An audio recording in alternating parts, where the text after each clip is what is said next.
तो जब आप जानती हैं कि उसकी शादी हो गया उस लड़की से, तो आप उसको फोन करके उसको कहती हैं कि मैं 3 महीना की पवन सिंह से प्रेग्नेंट हूँ, तो आप उस समय लड़की नहीं थी, लड़का बन गई थी। पवन सिंह जी के साथ मंच पे आप भी थे जब पवन सिंह जी अक्षरा सिंह के पिताजी के ऊपर जो है कटाक्ष कर रहे थे, बातों बातों में जो है अक्षरा सिंह के पिताजी को ही बोल रहे थे। रहा बात संगीत का, जिस चीज से आपको चिढ़ है तो वो तो उस इंसान का ही दिया हुआ है, क्योंकि मैं आपका वो भी प्रोग्राम देखी हूँ, जब आप मंच पे खड़ा होती थी तो आप खड़ा भी नहीं हो पाती थी, पीछे की तरफ घूम जाती थी। अच्छा, पब्लिक को फेस भी नहीं कर पाती थी। पवन सिंह आपका हाथ पकड़ के सामने खड़ा करते थे, आपका हाथ पकड़ के आपको माइक पकड़ाते थे, आप हेलो तक नहीं बोल पाती तो कहते थे कि मैं हूं ना, बोलो क्या डर है। तब जाके आप बोलना सीखी।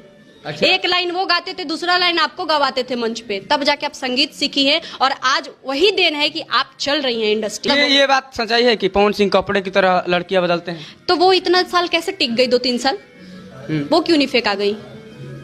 अक्षरा सिंह तो कहती है हमारा पहुंच जो है बॉलीवुड